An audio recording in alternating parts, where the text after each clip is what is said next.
జై భీమ్, జై సేవాలాల్, జై సేవాలాల్, జై తెలంగాణ. అంబేద్కర్ ఆలోచన విధానం అంబేద్కర్ ఆలోచన విధానం. గౌరవనీయులు పెద్దలు, ఈ కార్యక్రమానికి అధ్యక్షత వహిస్తున్న గౌరవనీయులైన సోదరులు గ్రామ మాజీ సర్పంచ్ శంకర్ నాయక్ గారికి. శంకర్ నాయక్ నాకు మాట్లాడరాదు అనుకుంటేనే చాలా బ్రహ్మాండంగా మాట్లాడిండు. Thank you Shankar. తమ్ముడు ఈరోజు ఈ కార్యక్రమంలో మరి ప్రభుత్వ ఉద్యోగి అయినప్పటికీ తన గ్రామం మీద ఉన్న ప్రేమతో మా గ్రామంలో ఖచ్చితంగా డాక్టర్ బాబాసాహెబ్ అంబేద్కర్ గారు మా పిల్లలకు స్ఫూర్తినియాలనే ఉద్దేశంతో ఇంత చక్కటి కార్యక్రమంలో కీలక పాత్ర పోషించిన తమ్ముడు అజయ్ నాయక్ గారు, అదేవిధంగా గౌరవనీయులు సేవాలాల్ సేన రాష్ట్ర అధ్యక్షుడు తమ్ముడు సంజీవ్ నాయక్ గారు, ఈరోజు మీ అందరికీ ఆప్తుడిగా హరీశ్వర్ రెడ్డి గారికి, సౌమ్యుడైన హరీశ్వర్ రెడ్డి గారికి వారసుడిగా రాజకీయాల్లో అడుగుపెట్టి ఇవాళ ఇక్కడ ఉండే మా దాస్యానాయక్ తాండా కాదు, మా చౌడాపూర్ మండలం కాదు, కులకచర్ల మండలం కాదు, మొత్తం పరిగిలోని గిరిజన దళిత బలహీన వర్గాల అన్నాదమ్ములకు ఆడబిడ్డలందరికీ ఒక పెద్దన్నలాగా ఉంటున్న మా అన్న మాజీ ఎమ్మెల్యే కొప్పుల మహేశ్వర్ రెడ్డి గారు, మరొక అన్న మా కొప్పుల అనిల్ రెడ్డి గారు, అదేవిధంగా అక్క మాజీ మంత్రివర్యులు మహేశ్వరం ఎమ్మెల్యే పెద్దలు శ్రీమతి సబితా ఇంద్రారెడ్డి గారు, మాజీ మంత్రివర్యులు మీకు సుపరిచితులు అన్న డాక్టర్ శ్రీనివాస్ గౌడ్ గారు, మాజీ మంత్రివర్యులు గౌరవనీయులైన పెద్దలు శాసన మండలి సభ్యులు మొహమ్మద్ మహమూద్ అలీ గారు, పెద్దలు అన్నగారు అడిషనల్ డీజీపీగా మరి ఇంకా 8 ఏళ్ల సర్వీస్ ఉన్నప్పటికీ రాష్ట్రంలోని దళిత గిరిజన బలహీన వర్గాల బిడ్డల కోసం కేసీఆర్ గారి నాయకత్వంలో 9.5 సంవత్సరాల పాటు రాష్ట్రంలో గురుకుల వ్యవస్థను అద్భుతంగా నడిపించిన అన్నగారు డాక్టర్ ఆర్ఎస్ ప్రవీణ్ కుమార్ గారు. ప్రవీణ్ గారు మాట్లాడాల్సింది, కానీ మన కోర్టు పర్మిషన్ 5 దాకానే ఉంది. మనం చట్టాన్ని గౌరవించే వ్యక్తులం కాబట్టి మీరే మాట్లాడండి అని చెప్పి వారు చెప్పినారు. వారికి, అదేవిధంగా మొన్న కొడంగల్లో గిరిజనుల భూములను రేవంత్ రెడ్డి గుంజుకుంటుంటే మీకోసం కొట్లాడి 37 రోజుల పాటు జైలు జీవితాన్ని కూడా అనుభవించిన మన అన్న కొడంగల్ మాజీ శాసనసభ్యుడు, మళ్ళీ తిరిగి 100% చెప్తున్నా, రాసి పెట్టుకోండి, రేవంత్ రెడ్డిని ఓడగొట్టి మళ్ళీ తిరిగి కాబోయే ఎమ్మెల్యే పట్నం నరేందర్ రెడ్డి గారికి, గౌరవనీయులు గౌరవ ఎమ్మెల్యే సోదరులు పాడి కౌశిక్ రెడ్డి గారు, గౌరవనీయులు శాసన మండలి సభ్యులు మేడ్చల్ జిల్లా బీఆర్ఎస్ పార్టీ అధ్యక్షులు తమ్ముడు షంబీపూర్ రాజు గారు, మాజీ ఎమ్మెల్యే సోదరుడు తమ్ముడు విద్యార్థి నాయకుడిగా ఉద్యమంలోకి వచ్చి ఈరోజు ఎంపీగా ఎమ్మెల్యేగా ఎన్నికై ప్రస్తుతం పార్టీకి సేవలు అందిస్తున్న తమ్ముడు బాల్కా సుమన్ గారు, మాజీ శాసనసభ్యులు తాండూరు గౌరవనీయులు పైలట్ రోహిత్ రెడ్డి గారు, గౌరవనీయులు వికారాబాద్ జిల్లా పార్టీ అధ్యక్షులు సోదరుడు వికారాబాద్ మాజీ శాసనసభ్యుడు డాక్టర్ మెతుకు ఆనంద్ గారు, అదే మాదిరిగా మా ఎమ్మెల్సీ తమ్ముడు మొన్ననే రేవంత్ రెడ్డి సొంత జిల్లాలో లోకల్ బాడీ ఎమ్మెల్సీలో మరి అధికార పార్టీని ఓడించి గెలిచొచ్చిన తమ్ముడు నవీన్ కుమార్ రెడ్డి గారు, అదే మాదిరిగా ఇంకా వేదిక పైన ఆసీనులైన మరి రజనీ సాయి చంద్ గారు మా ఆడబిడ్డ, వారితో పాటు వేదిక పైన ఉన్న ఎవరెవరి పేర్లు చెప్పలేదో వాళ్ళందరూ దయచేసి మనసులనే తిట్టుకోండి, బయట తిట్టకుండ్రి అని చెబుతూ వేదిక ముందున్న మండల పార్టీ అధ్యక్షులు ఇందాక బాగా మాట్లాడిన సుధాకర్ అన్న, ఇంకా మిగతా ప్రతి ఒక్కలకు పేరు పేరున వేదిక ముందున్న మా దాస్యానాయక్ తాండా ఆడబిడ్డలు అద్భుతంగా స్వాగతం పలికినారు. మా ఆడబిడ్డలకు, మా అన్నదమ్ములకు, చౌడాపూర్ మండలం అదేవిధంగా పరిగిలోని వివిధ ప్రాంతాల నుంచి తరలి వచ్చిన అన్నదమ్ములందరికీ పేరు పేరున హృదయపూర్వకంగా శిరస్సు వంచి మీకు నమస్కారం. పత్రికా మిత్రులకు ప్రత్యేక నమస్కారం. నిజంగా చాలా చాలా సంతోషంగా ఉంది. పరిగి అన్న ఏం చెప్పిండంటే, మహేష్ అన్న ఏం లేదన్నా, ఒక్కటే ప్రోగ్రాం ఏం లేదన్నాడు. కానీ పొద్దున మేము బయలుదేరిన కాడికెళ్ళి ఇప్పటిదాకా ఇంకొక 15 నిమిషాల్లో టైం అయిపోతుందంటే ఇప్పుడు మైక్ ఇచ్చిండు. పొద్దున్న నుంచి ఇప్పటిదాకా మరి వేలాది మందిని కలుసుకున్నాం. ఎక్కడికక్కడ మధ్యలో వచ్చేటప్పుడు రైతు కూలీలను కలిసినాం, అట్లాగే మధ్యలో రైతులను కలిసినాం. చాలా మంది పరిగి నియోజకవర్గ ఆడబిడ్డలను అన్నాదమ్ములను ఇలా కలుసుకునే అదృష్టం కలిగింది. దానికి కారణం ఇవాళ డాక్టర్ బాబాసాహెబ్ అంబేద్కర్ విగ్రహావిష్కరణ ఇక్కడ పెట్టుకున్నందుకే ఈ అదృష్టం కలిగింది. నిజంగా ఒక్క మాటలో చెప్పాలి అంటే డాక్టర్ బాబాసాహెబ్ నేర్పించిన ఒక గొప్ప సూత్రం, బోధించు, సమీకరించు, పోరాడు. ఈ పోరాట స్ఫూర్తిని పూర్తి స్థాయిలో వంటబట్టించుకున్నది, పూర్తి స్థాయిలో ఆకలింపు చేసుకొని అత్యద్భుతంగా దాన్ని ఆచరణలో కూడా పెట్టింది పెద్దలు మన నాయకులు కేసీఆర్ గారు. ఎట్లా అని మీరు అంటారా? 2001లో ఆనాడు తెలంగాణ ప్రాంతంలోని అన్ని వర్గాల ప్రజలకు, ఇక్కడ ఉండే రైతులు కావచ్చు, మహిళలు కావచ్చు, యువత కావచ్చు, పెద్ద మనుషులు కావచ్చు, అందరికీ జరుగుతున్న అన్యాయాన్ని దృష్టిలో పెట్టుకొని లక్షల సంఖ్యలో ప్రజల్ని సమీకరిస్తూ తెలంగాణ రాష్ట్రం ఏర్పడితే వాళ్ళకు వచ్చే లాభం ఏందో వాళ్లకు బోధిస్తూ అడుగడుగున తెలంగాణ సమస్యల పట్ల ఆనాటి కేంద్ర ప్రభుత్వం కావచ్చు, రాష్ట్ర ప్రభుత్వం కావచ్చు, వారి మీద పోరాడుతూ, బోధిస్తూ, సమీకరిస్తూ, పోరాడుతూ 14 ఏళ్లు పోరాడి చివరికి అహింసాయుతమైన పద్ధతుల్లో చావు నోట్లో తలబెట్టి మీ అందరి దయతో డాక్టర్ బాబాసాహెబ్ రాసిన ఆ రాజ్యాంగం ఆధారంగా ఆర్టికల్ 3 ఆధారంగా రాష్ట్రాన్ని సాధించుకున్నాము అంటే ఖచ్చితంగా ఆ మహనీయుడికి గట్టిగా చప్పట్లతో మనం ఒకసారి ధన్యవాదాలు, నివాళులు చెప్పాలి. బాబాసాహెబ్ అంబేద్కర్ రాసిన రాజ్యాంగమే లేకపోతే, ఆ మహానుభావుడి దార్శనికతనే లేకపోతే ఇవాళ తెలంగాణ లేదు. ఒకటి మాత్రం వాస్తవం, 76 ఏళ్లలో డాక్టర్ బాబాసాహెబ్ అంబేద్కర్ గారికి నిజానికి ఎంతో మంది మహానుభావులకు ఆయన సమకాలీకుడు. ఒక రకంగా చెప్పాలంటే ప్రపంచ మేధావుల్లో ఒకరిగా ప్రపంచం గుర్తించింది. హార్వర్డ్ లాంటి విశ్వవిద్యాలయం, ఆక్స్ఫర్డ్ లాంటి విశ్వవిద్యాలయం కూడా వారిని పిలిచి వారి దార్శనికతకు, వారి విజ్ఞతకు, వారి తెలివితేటలకు, వారి మేధస్సుకు అప్పుడే 70-75 ఏళ్ల కిందటనే పిలిచి వారితో లెక్చర్లు ఇప్పించుకున్నారు. కానీ మన దేశంలో మాత్రం ఆయన కేవలం దళితులకు మాత్రమే ఆరాధ్య దైవంగా చిత్రీకరించే ప్రయత్నం కొంతమంది చేసినారు. కానీ వాళ్ళు చాలా సంతోషంగా ఉంది. తమ్ముడు అజయ్ కానీ, అదేవిధంగా ఇక్కడ ఉన్న దాస్యానాయక్ తాండాలో ఉన్న విజ్ఞులైన, విద్యావంతులైన మా తమ్ముళ్ళు, అంబేద్కర్ ఒకళ్ళకు పరిమితం కాదు. అంబేద్కర్ మహాత్మా గాంధీతో, జవహర్లాల్ నెహ్రూతో సమమైన మేధస్సు, అంతకంటే ఎక్కువ మేధస్సు కలిగిన వాడనే పద్ధతుల్లో అద్భుతంగా ఈరోజు ఇక్కడ చౌడాపూర్లోని దాస్యానాయక్ తాండాలో ఈ విగ్రహాన్ని ఆవిష్కరించడం నిజంగా కూడా మీకు నా హృదయపూర్వకమైన ధన్యవాదాలు. ఆ అదృష్టాన్ని నాకు కలిగించినందుకు, ఇక్కడ దాకా ఆహ్వానించి ఆ అదృష్టాన్ని నాకు కలిగించినందుకు మీకు ఎప్పటికీ కూడా రుణపడి ఉంటా అని చెప్పి కూడా నేను మనస్ఫూర్తిగా తెలియజేస్తా ఉన్నా. నిజంగా బాబాసాహెబ్ ఒక దళితులకు రిజర్వేషన్లు ఇవ్వడమో, గిరిజనులకు రిజర్వేషన్ ఇవ్వడమో మాత్రమే చేయలేదు. ఇవాళ మన దేశంలో సగభాగమైన మహిళా సోదరీమణులు, మన ఆడబిడ్డలు, వేరే దేశాల్లోనేమో మహిళలకు ఓటింగు చాలా తర్వాత వచ్చింది. స్వాతంత్రం వచ్చిన 100 ఏళ్లకు అమెరికాలో వచ్చింది. కానీ మన దేశంలో మాత్రం బాబాసాహెబ్ అంబేద్కర్ లాంటి ఒక మేధావి ఆనాడు రాజ్యాంగ నిర్మాత కావడం వల్ల 1952లోనే మొట్టమొదటి ఎన్నికల్లోనే ఆడబిడ్డలందరికీ ఓటు హక్కు కల్పించిన నాయకుడు డాక్టర్ బాబాసాహెబ్ అంబేద్కర్.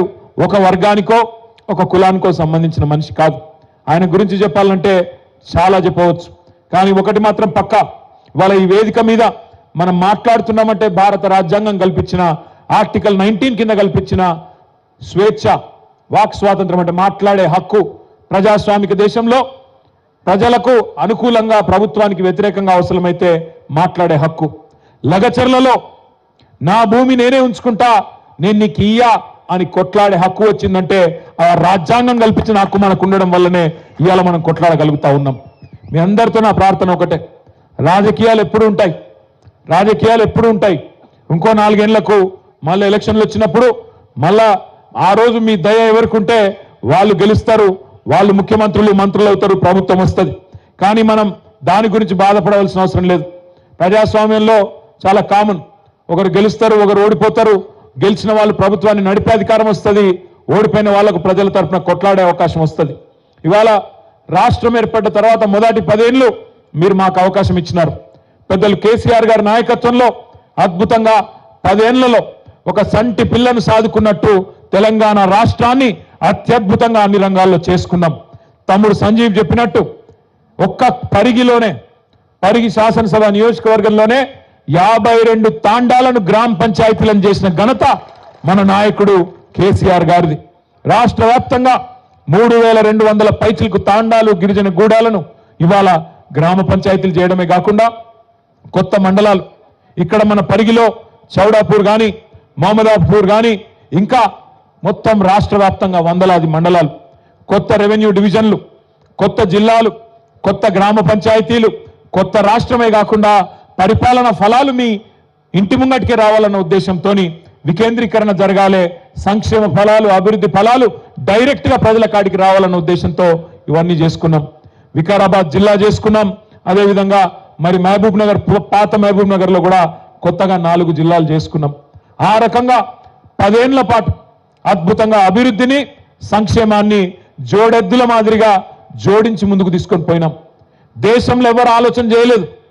రైతు బంధు లాంటి కార్యక్రమం భారతదేశానికి స్వాతంత్రం వచ్చిన తర్వాత మొట్టమొదటిసారి 12 విడతల్లో 73,000 కోట్ల రూపాయలు మాట ఇయ్యకపోయినప్పటికీ, ఓట్ల కోసం ఎన్నడూ కూడా మేనిఫెస్టోలో పెట్టకపోయినప్పటికీ 73,000 కోట్ల రూపాయలు మీ ఖాతాల్లో అటు నాటేసే టైం వచ్చిందంటే టింగు టింగు మన సప్పుడవుతూ బ్రహ్మాండంగా మీ ఖాతాల్లో డబ్బులు వేసిన నాయకుడు కేసీఆర్ గారు. 73,000 కోట్లు రైతు బంధు రూపంలో, 28,000 కోట్లు రైతు రుణమాఫీ రూపంలో 2 దఫాలుగా మీకు రుణమాఫీ చేయడం జరిగింది. ఆనాడు మరి నాట్లేసే టైం వచ్చిందంటే టింగు టింగు మన సప్పుడు వస్తుండే. ఇప్పుడు వస్తున్నదా?